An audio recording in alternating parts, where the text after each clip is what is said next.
By the days of the prophet Jeremiah, Jerusalem's fate was sealed. After generations of fluctuating loyalty, both spiritually and politically, the southern kingdom of Judah was about to come to a crossroads. Submission to Babylon that promised life and yet exile, or resistance to Babylon guaranteeing both death and exile.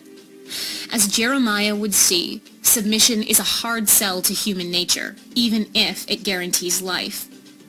The first siege of Jerusalem by Babylon is recorded in 2 Kings 24, verses 10 through 12.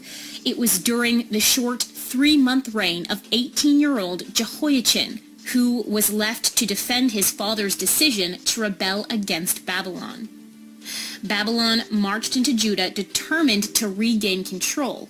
2 Kings records that Jehoiachin surrendered once a siege had been laid against Jerusalem. He and 10,000 prominent Judeans were taken to Babylon as captives. Nebuchadnezzar also took all the treasures of the Lord's temple and the treasures of the king's palace, and he set up a new Judean king, Zedekiah.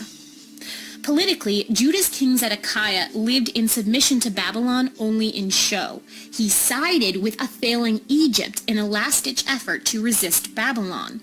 But once Egypt was destroyed, Judah was alone.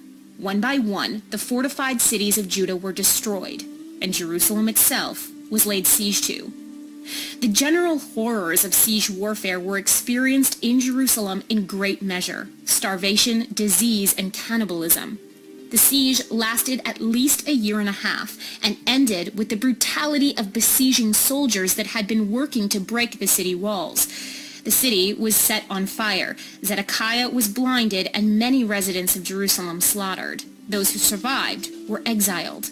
The words of God's prophets had been fulfilled. Jerusalem was no more. All that was left was to hope that God would continue to fulfill his promises.